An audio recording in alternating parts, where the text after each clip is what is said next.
let's talk about how the Chang triplets from the Proud family were a common Asian stereotype. And you're definitely not smarter than the Chang triplets. If it wasn't for Tony, oh. What's up, guys? Welcome back to my channel. Thank you for tuning back in. I'm back with another characters analysis from the Proud family. This time, the Chang triplets. And at this point, this is like my 8th video doing these character analysis. We should know that the show, the old and new versions, are full of stereotypes, especially the older one from 2001, full of stereotypes, or different kind of stereotypes, not just with black people, but especially with the Chang triplets, Asian stereotypes. And if most of y'all have seen the first season of the new reboot for the Proud family, you can see that they improved on their designs and they gave them a whole new updated look. And the stereotypes wasn't really there. I'm going to discuss that. But let's talk about the original show, the original stereotypes, the original designs. No way Sticky and those dropouts can crack a riddle faster than the Chang triplets.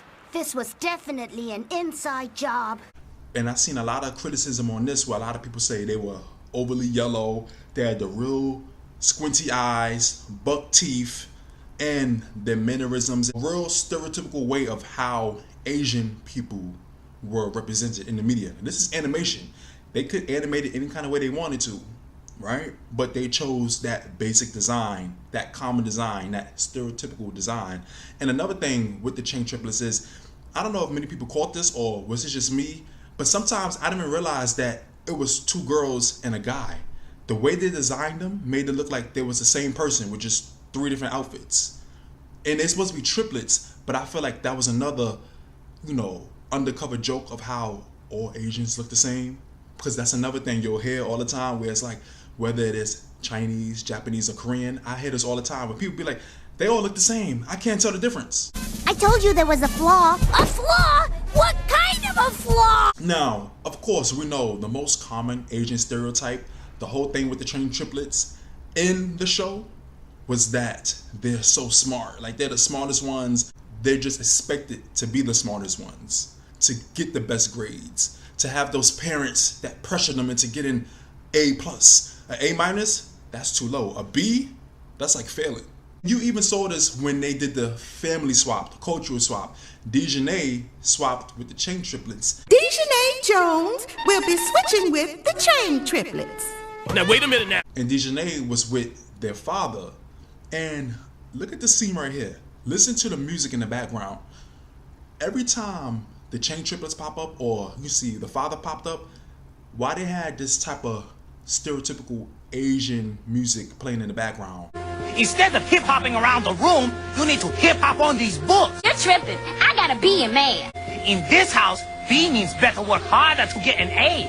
So you see, in that scene, not only did it have that representation or that stereotype of the father overworking them or giving them the pressure of like, oh wow, Dejanay like, I got a B. And the father was like, that means better work harder. Like, a B, it's like failing. A B is like, You're a dummy, bitch. a B means you're not excelling. A B means you didn't study hard enough. And with that, they had that music playing in the background. So it's like all these different things all at once. It's kind of like, you look at the rest of the episode, you don't really hear no music. You just hear like, regular music or like a soundtrack type music. When the Gross Sisters pop up, you might hear like that boom, boom, boom, boom, boom. The Gross Sisters had their own theme music. But with the Chang triplets, or when they had the scene with the father and Dejanay, all of a sudden you're hearing this slow flute. And you'd be like, what kind of music is stereotypical Asian music? That slow flute music, or even this scene where the Chang triplets was on that dancing show, Hip Hop Helicopter.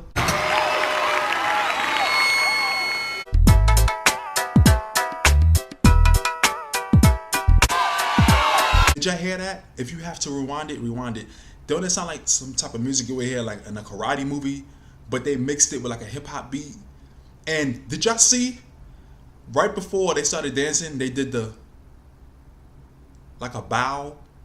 It's kind of like, really? You see what I'm saying? They couldn't just be triplets in the show. They had to be the Asian triplets in the show. To make sure we knew that they were Asian, they had to force and put all these stereotypes on them. Being so smart, being the smartest ones. the music always playing in the background, the way they designed them to look. Let's not forget, one of the only other times we see the Chang triplets, besides the hip hop helicopter where they dance into that type of music and bowing, and when they're not being smart and getting good grades and getting the best grades, only other time we see them in those first seasons of the show is when they taking a karate class with Penny.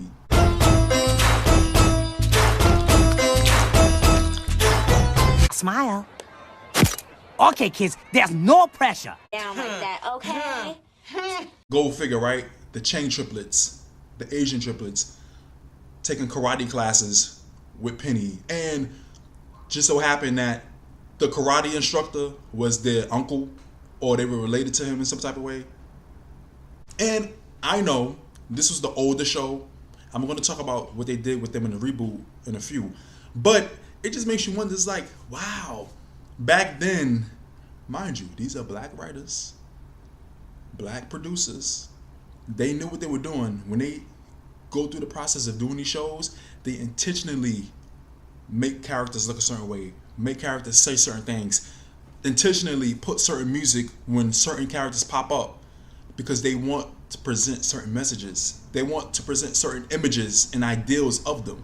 And I know to some, a lot of people could say, oh, the stereotype of Asians being so smart, what's so bad about that? Saying somebody is really smart?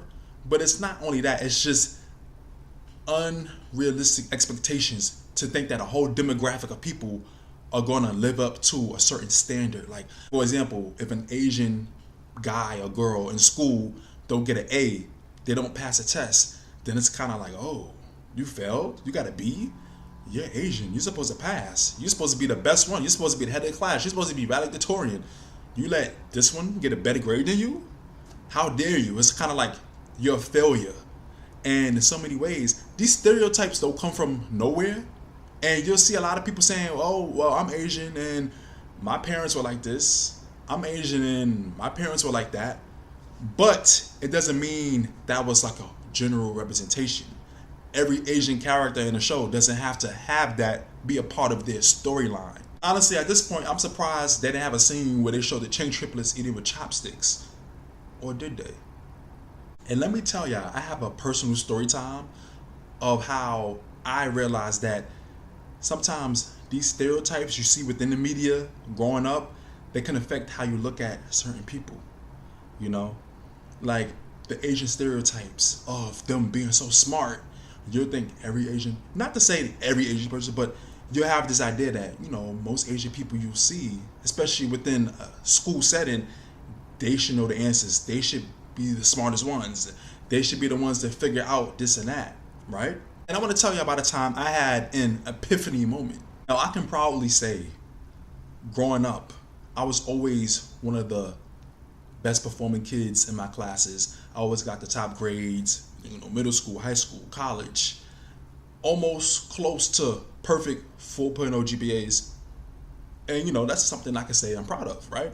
But I can tell you, my college freshman year, and this is around 10 years ago, when I got into AP Calculus, I was like, Really? I don't understand. I swear to God, I don't understand. I don't know what it was. I was always great at math. But when I got to AP Calculus, my college freshman year, it was just so, I don't know if it was the way it was explained to me. And then, you know, the teacher, the professor I had, he had an accent, so it was harder to understand. And he would just rush through it. And it was like, oh, he expected us to know it because it's like AP Calculus. If you got in this class, you should know this. And, you know, college, the college I went to, a large percentage of the students in my college were Asian, right? And in that class, in that lecture hall, there were a lot of Asian students. And we have our first test, our first exam coming up. And I remember, I'm like, I don't know, like, I was kind of like, I don't know how I'm doing this. And I remember it was the day of the exam, right? And it was one of those classes where you don't have assigned seats. You can sit anywhere. You come in, you sit anywhere you want. I sat in a certain row, in a certain seat, and I remember this Asian girl sat right next to me. She could have sat spaces between me. She sat right next to me. And it was one of those things where you look over, you can see somebody else's paper. You know? You can see the answers they got. So in my head, I never thought about cheating.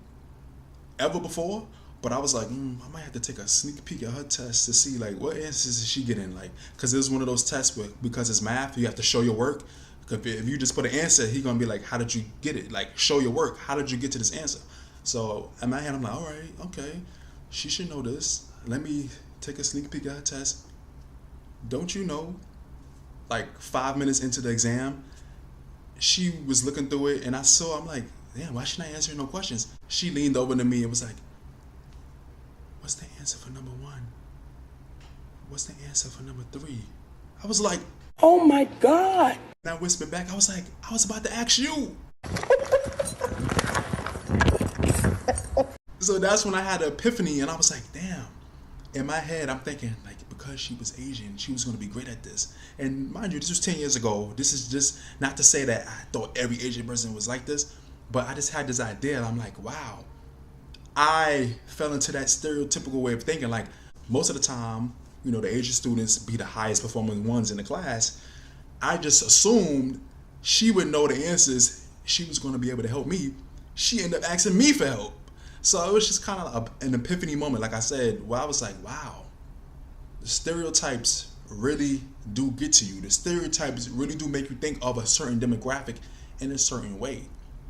And mind you, that was 10 years ago, so I don't want y'all to be like, oh, that was 10 years ago. My mindset, if you couldn't tell, has vastly improved since then. Certain stereotypes of specific demographics could make you think about certain people in a certain type of way.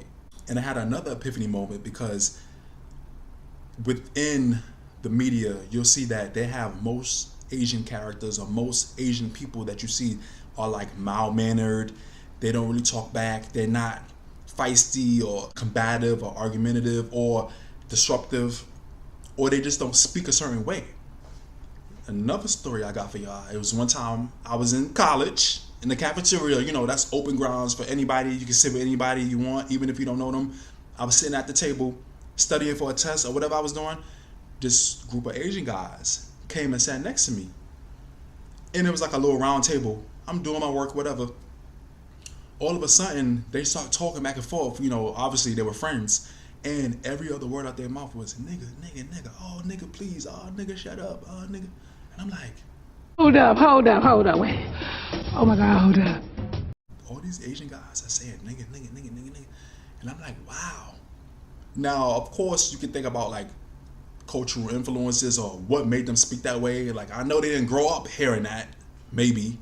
But that was another epiphany moment for me where I was like, wow. Even when it comes to things like personality or the type of slang a certain demographic will use, it varies. Not all of them talk or act the same type of way as I thought from what I was seeing in the media, you know? When you get to college, your eyes open up to a lot of different things. Y'all know Kiwi had to stop by. She always gotta give her input.